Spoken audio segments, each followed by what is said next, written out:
Good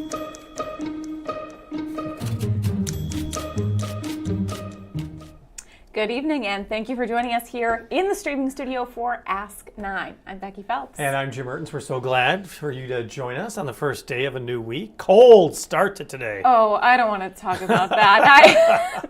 I was so not, and I should have, because yesterday I was like, it's so cold. But I had it in my head that we were going to bounce back a little bit. Knowing that we were eventually. Yeah. This morning at 7 a.m. was not a bounce back. Yeah, but you know what? Here's the thing, is that as cold as it was this morning, there's going to be those days in late January and February where you're going, yeah, this isn't so bad. The sunshine especially at least helped us out some. That does help a lot. Yeah, morale, that makes a big difference for me. We have a fun new segment to start. I have to give credit to our lovely Jackie Kennan for this idea. Okay. She suggested that we use Ask 9 to answer some frequent questions that we get from our viewers about ourselves, about us as anchors. So we are on Mondays now. Every Monday we're going to be featuring an anchor and talking to them, bringing them in, talking to them about kind of their backstory, how they got into journalism. And we are starting off tonight. With whom? Of course, with Jim Mertens. Yeah, I just found out about this a while ago. Just a couple hours ago. So Jim have not been able to prepare my answers. Kindly has volunteered to go first in this endeavor. I'm not sure that's my favorite, but that's my official picture, I think. Yeah. That's like from when I first got here. It is. About 3.5 years ago. I do have a fun picture to start with. Okay. I'm going to see that. Here's a fun throwback to kick off. Jim, can you tell us what this is a picture of? Well, this is the newsroom in Kalamazoo, Michigan. So this would have been anywhere between 1989 and 1995. Probably, I'd say 1990, very early. First off, no gray hair. I need a haircut. Yeah, that's me. Okay, so we're going to use... Would you hire that guy? Absolutely. Oh, really? He looks trustworthy. He looks dependable. There's an old saying, he's got a face for radio. No. All right, we have our first question we want to ask. That was a while ago. Which is... Yeah, hit me. I'm ready. What got you interested in journalism? It's actually a pretty good story. Well, I think it's a good story. Okay, I haven't heard this. Cheerleaders. All right.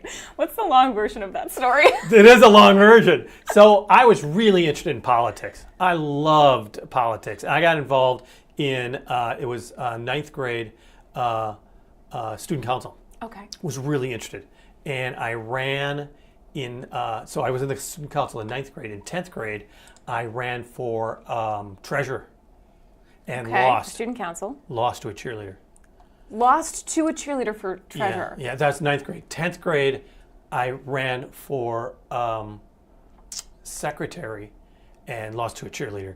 And in 11th grade, I ran for student council president and lost to a cheerleader. So as soon as I lost the third time, I marched myself down. I was like, okay, I'm done with this. I'm done with politics. Because I didn't really like the campaigning part. I enjoyed like the policy and doing the work. I didn't really want a glad hand. And, I went down to the student newspaper and started working there and really enjoyed it. Checked first. No cheerleaders here, right? No cheerleaders were involved in, and if they were, I ran them out of there.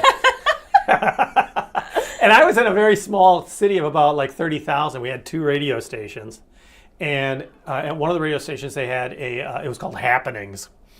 And it was a 10-minute high school, broadcast. Okay. And we sat in the newsroom, and me and another person gave headlines. Well, they liked my voice, and they found a sponsor. So it went from 10 to 15 to a half-hour show. In high school? In high school. And I did that. And then I became a disc jockey and was playing the Platters That Really Matter on FM stereo 107.7 on the right side of your FM dial. And that was so much fun because I was doing that basically Saturday nights. I got college, went to college. I picked a college in Eau Claire, Wisconsin. And I got an overnight disc jockey job. I had to do overnights. It was Saturday night into Sunday morning at a country music station. I didn't know anything about country. and it was a 7-hour shift that you did midnight till 7 a.m. And then the pastor came in and he did a live church service after that. And we were a country music station. You could hear us in western Wisconsin, a little bit of Iowa and Minnesota. It was a huge station. And then they had a newsroom. And then, obviously, now you know where it's going. The radio station, we had 6 people in our radio news department, and it was part of the TV news department. Okay. And so I just matriculated. And so I was going to college. By the time I graduated college, I had already been a reporter, and I'd already been a producer. I graduated about a year and a half after graduating, I was main anchor. It just, everything fell into place. Wow. Yeah, it was a blessing. And I could have gone, my dad really wanted me to go to Madison. And I just thought, oh, I'm going to get lost in Madison. And I was in Eau Claire. It was the best decision I ever made. So that's how I got started. Cheerleaders. Cheerleaders. God bless them all. Thank you to the cheerleaders for your service. For getting Jim For your service, yes. For getting Jim here with us today. You. Okay, once you made it into TV, yeah. What has been one of your favorite things to cover? Maybe like a beat that you've worked on, or any particular. I enjoy covering politics. Not so much anymore. But I mean, I've always enjoyed. But you know what? I've always told this is that nothing's better than telling people stories. You know that as well as I do. I mean, I've had some great opportunities, some very sad stories about people who may have, debilitating diseases, or they're trying to overcome, and some successfully did it and some didn't. And those are the stories, they just stick with you. They last forever. So I would have to say that really is the ability, and I've told this to young reporters all the time, the ability to tell other people's stories and to make sure that you get out of the way of that story. The story's not about you. Stories about them, and you're honoring them and you're telling them the story in the best possible way. Nothing better. I want to bring up my favorite story that you've ever told, that I've heard. Oh, okay. And I don't know if I went digging through your Facebook, and I don't know that I found the right photo for this, but I found a similar enough photo for this. All right, let's look at this now. Okay. So I found this on a very cold day similar to today. Yeah. And it reminded me of a story that you've told me before about Snow Desk. Oh, I've got a picture of Snow Desk. It's on my phone. This was actually, because the temperature was so cold, there was that famous movie in the 1980s that I can't think of its name, and James Spader was holding up, I think it was James Spader, a big thing, and he was trying to get attention. Oh, the boombox. Yeah, that's it. Yes, and just trying to get attention for the girl. Okay, I see the similarities. That was my similarity, and I don't remember what I wrote underneath it, but yeah, that was. Look, here's the thing that Midwesterners know, and we know this today, is that when it's winter, you don't want to have a blue sky. Oh no. It is so cold on those days, and yeah, that's the back parking lot at Channel 8 in the Quad Cities, and I was back inside within 5 minutes. Don't worry. Okay, so tell us about Snow Desk. I love this idea. Well, okay. I used to do a morning show, and I learned so much when I was in Eau Claire because I watched Minneapolis TV. And one of the things they have is the St. Louis Ice Festival. And WCCO, and now all of them at one point or another, had an actual anchor desk made out of ice. It was so cool. I thought it was the coolest thing. It's my new dream since hearing about this. So we were doing the morning show, and I just thought, you know what? I'm tossing to reporters who are out in the weather. I'm going, we should be in the weather too. Yeah. I mean, it's not. We had a little garden area, and so I bought one of those outdoor bars, and I was able to put it out there. And when it snowed, threw some extra snow in the front of it, and we sat out and we did the broadcast from Snow Desk. It got to be very popular. Awesome. It was very cool. It was so much fun. The weather guy was out there as well, and we'd throw snowballs and stuff like that. It's 2 hours of being outside. What was great was Gotta make it fun. Well, we had a photographer. As you know, photographers are the only ones that make it work. And and he's standing on the other side pointing, and he'd volunteer all the time. And the news director thought it was a great idea, and he was a hunter, and he had one of those big gas heaters, that looks like a blowtorch. That was always behind us. Oh my goodness. It worked. Everybody at the station got into it. It was pretty cool. That was Snow Desk. That's such an incredible idea. Yeah, it was fun. And one of our news directors in Moline got a job as a news director of all places, New York City. He took Snow Desk and put it, it's WPIX, they're across from United Nations building, and they took a desk out on the street across the United Nations, and that was snow desk for them. That's how you know it's an incredible idea. They know. stole it all the way to New York City. Stole it from me. Incredible. We got to do that one of these days. Yeah, it's cool. We get some really good snow. We got to try something like that. That's just Well, we tried to so when brilliant. we were in front just before Christmas when I first got here. Oh, and that's when I turned my back on you live. I do on vaguely the air. remember this. That was a very funny live shot. I got a picture of that too. Or I think definitely one of my first times like doing a shot with you. It was, yeah. And we didn't know when we were exactly on the air, and all of a sudden Jim just completely turns around. Well, I had paper scripts, and the wind was It's coming too this windy. way, and I went like this to kind of cover the script so I could keep reading it, not knowing we were live on the air at that time. That's live TV. That's live There's TV. always something. All right, Jim, in the time that you have been an anchor, Yeah. we get a lot of questions in. Are there any questions that you get a lot, that you find yourself answering over and over and over through the years? Oh my gosh, that is a good question. You know, a lot of people kind of just want to know your day. Like, what time do you come in, and what do you do? Because there's so much that you're doing that's not on the air. Yeah. So I mean, I start at like around 1:45. We have an editorial meeting from 1:45 until 2:30. That's how you start your day. Well, in some ways, I mean, you're already going through your emails and all that before that, but in a lot of ways, that's the way you start your day. And then the time from 2:30 until the 4 o'clock newscast is a short period of time. So, you're proofreading scripts, you're going through other emails, you're checking things out, approving other scripts, although Beth does the majority of that. She's a phenomenal editor, amazing. What an asset to this newsroom. Oh, she's incredible. What a great newsroom leader. So it's so much fun to learn from her and to work with her. And let me just say that real quickly. A lot of people say, you spent 27 years in the Quad Cities. Why would you move? And I wanted a new challenge. I mean, 27 years is a long time. And I'll tell you the truth. This place keeps me on my toes every day.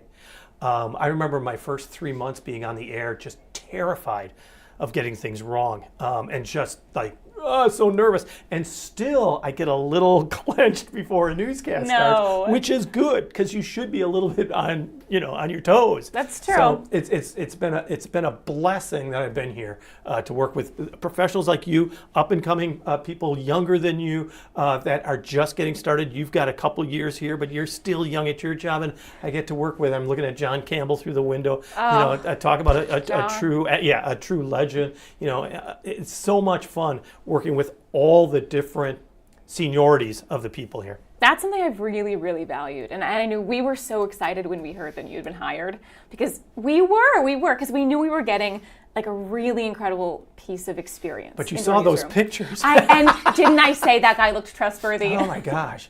He worked out all right. But we do have so many varieties of people and their experience here, and that's really such a blessing. It makes it a richer place, and the audience, I think, benefits as well. Yeah. Enough about me. What about you? All right, we'll do a quick Ask an Anchor, Becky Fell. Your picture's so much nicer than mine. Well, I think mine's a little newer. Did you get a new headshot recently? Yeah, I think so. We got these done like a month ago. My hair is finally the appropriate length. Okay, good. That blue pops too. It's fun. Yeah. Okay. All right. Are we asking the same question? We'll go back to the questions. So, what here we go. Got me interested in journalism? I am thrilled to report that I will not just make Jim suffer alone here with the throwbacks. I brought some very old photos from my first days on the quote-unquote TV. This is from LMTV, Linn-Mar Television. I grew up in Cedar Rapids. I went to school at Linn-Mar. This is at Linn-Mar High School. We had a program where we would do the morning announcements, sort of. Sure. But in a fun format. Is that tin foil in the background? Why is that so bright? Oh, it's just a really, no, that's a piece of cardboard something in the really? Background. Yeah. All right. And then this is me doing sports. Oh my God, you're 4 years old. As well. I think I was 14 or 15 in this. Oh, it's such a great picture. But I walked into LMTV on my third day of high school. And I don't know if my teacher knows this, but I walked in on a dare. I didn't know anything about the club. One of my friends was like, you should go and do that. Because we didn't know what it was and it seemed a little scary. And I walked in on my third day to fulfill this dare for my friend. And I never left. I went back every single morning. I thought it was just the most incredible thing. We were so lucky to have a real set. We had professional cameras on a teleprompter and a desk, which I should have pulled up a photo of to show you because it's very, very cool. And it was just so exciting getting to do interviews and try and dip my toe into broadcast. You know, we had newspapers and stuff in middle school, but I really had no experience with broadcast at all. So getting to talk to a camera, getting comfortable with that was so much fun that I had to do broadcast for college. Okay. And so after college, it seemed, this could actually happen. We had a station similar, you guys had a newscast that you got to do in college. We had a college-based one that didn't really go on a television channel, but we did stream it somewhere, I think. And I did that. I ended up being an anchor there, and then I was the executive producer of that station. And I just thought it was the best thing in the world. Well, it's fantastic that schools offer that. Yeah. And for you to stumble upon it, and so many people stumble upon their careers that way. Was there a cheerleader involved? There were no cheerleaders involved. Okay, so I got the benefit of that, so I apologize. That's so funny. What was your graduating class size? It was 500 cheerleaders and me. It was, I think, 500. It was a big class. Was it? Yeah. Oh, okay. This? I've also pulled up from the depths. Is this Marion the librarian? I'm going to fade to it. Hold on. We're going to turn the volume down on this so that you don't have to hear my voice. I want to hear it. Okay, here we go. And they're not the only ones. Riverfront Park is an extension of the already popular Whitewater Park. This is from when I was adding an public intern. restrooms, benches, and more Really? places for families. Experts say that one reason the river is so dangerous That's my first is because story bad that ever went conditions on can arise out of KCRG. nowhere, making it difficult for even the most experienced boaters to stay safe. For pets like Gracie, You're this a opportunity natural. to get a microchip is very Well, at this exciting point, I'm because in microchips college, are much at more least. reliable than tags. Youngblood is working with food banks and churches to try and minimize Oh, the my food waste gosh. happening here. yeah. But when perishable foods like salad are So those are some of my stand-ups for when I was an intern at KCRG. They were very, very kind to me. They let me put together those packages. Most of those actually aired, Yeah. which, again, very, very kind. And But they saw a talent there, let's be honest. And then, the presentation comes naturally for some people. And other people, you have to learn it. And let's be honest, you do have to do it over and over and over again to get better and better and better. And you're putting new people on the air. But as we said, there's experienced people here that are kind of making sure that you're doing okay, that they're making sure that the facts that you're giving are correct. So, what's nice is that you can start here, but there is that background of people making sure that you don't fall flat on your face. We had so many incredible reporters who, many of them were on their second jobs, and they were Yeah. so nice to me and so full of advice. So I felt very supported, and that's largely the reason I was brave enough to try and ask them for a job, and they took me right out of college. Okay, so you asked me the question about my favorite topic. So let me ask you the same thing. Was there an area that you find so interesting even today? It is a tough question. It is a tough question. I think my favorite day I've ever had was opening day of the Iowa legislature. Interesting. And I was unbelievably jealous when we hired Des Moines Bureau reporter Connor Hendricks, who is now, I believe, in Georgia. Right. And I knew I would never get to go back to the opening day of the Iowa legislature because I thought it was just such an incredible atmosphere. It felt very overwhelming in a way, but it felt very, I don't know, like I'd been able to use all of the things that I'd learned. It felt like a very pinnacle moment. So I loved that day, and I do love covering politics. I think it's so fascinating, and it's always very interesting as well. But yeah, that's probably my favorite day. Yeah, and that's the other thing is that when it comes to politics and when it comes to government, it is somewhat adversarial. You're the reporters, but there are so many lawmakers that are trying to do the right thing. Or they're seeing a need that they're trying to meet. You see that over and over again. So I've always had a little bit of, respect for the people who are trying to do that. Yeah. But also keenly aware that there's a lot of self-interest involved, and sometimes there's flawed bills that are arising. But so many times people are in it for the right reason. Yeah, absolutely. I have a funnier version of an answer to this question. Okay. No, I do not dye my hair. Just to put that out there. That's the frequently asked? That's a frequently asked question. That's actually, that happened to me this week.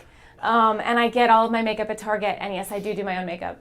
So those are a lot of the frequently asked questions that I get. Okay, first off, I'm going to ask, let me tell you one thing, and then I'll ask you the serious question. I actually get asked that a lot, too. Is that they can't believe, you put your makeup on? I went, yeah. Yeah. So we can't pay somebody enough to do that for us. Yeah, exactly. It's a hard job. But the second thing, does it bother you that, like, I could wear this suit 5 days in a row? You know what I mean? That's a great question. And women really get judged a lot by their looks. I think it would bother me more if I didn't like wearing new things. A lot of anchors and reporters that I've known use a rental service, and so they don't have to be buying brand new things for their closet. I don't do that as often. You've probably seen me wear this turtleneck dress a dozen times or more, but I don't get as many questions about, like, oh, I've seen you wear that too many times. Yeah. I do love to throw on a blazer for the third time that week. I think that's fantastic, and there are weeks where we have to do that. Yeah. Yeah. How many ties do you think you own? I do know the answer to that. It was 212. Okay, here's what happened. When I moved here. I wasn't expecting that number. Yeah, when I moved here, I threw all my ties into a box, and they were just sitting in this great big box. And I just took one out every day when I first got here. So I did not wear the same tie or another, didn't repeat the tie from when I got here in May until I think sometime in December or January. It must have been longer than that. And then I did count them. There's that. Yeah. 200 and what? I think it was 212. And I'm going to guess. Do you get gifted ties a lot? No. Really? No. You've just accumulated these ties? Yeah. That's incredible. Yeah, they're pretty old. Yeah, I mean, but this is a pretty basic tie. It's a nice tie. It's relatively new, but I mean, this is kind of timeless. Oh, So, yeah, you that's can get true. away with this stuff. That's incredible. Yeah. Show that one picture from Michigan. I don't have that tie. That was one of those paisley ties. I hated paisley ties. Is this still in the rotation? Is that paisley? It looks paisley. Yeah. And I certainly can't fit in that suit. Fashion tastes have perhaps changed over the years. Yeah, that's pretty bland. It's incredible. Well, we don't know if you necessarily wanted to know all that, but I mean, on Mondays, this is what we're going to do, huh? Yes, we are going to hopefully get through all of our anchors over the next couple months. They are already pre-warned. I have told them I will be bothering them for this. You didn't pre-warn me. Well, everyone except Jim. Jim is more fun to surprise. Yeah. Let's be honest. I don't know if we would have gotten that cheerleader story. I love that story. I've told that way too many times. That's such a And it's true. And it's true. That's amazing. It's true. Oh, back in our day. Okay, well, thank you for joining us here for Ask 9. We are here Monday through Friday at 5:30 on streaming. Please, if you have any questions you'd like us to answer about ourselves or otherwise, send us a message on Facebook or send us an email. You can join Jim and Beth coming up on the TV9 News at 6. Have a great evening.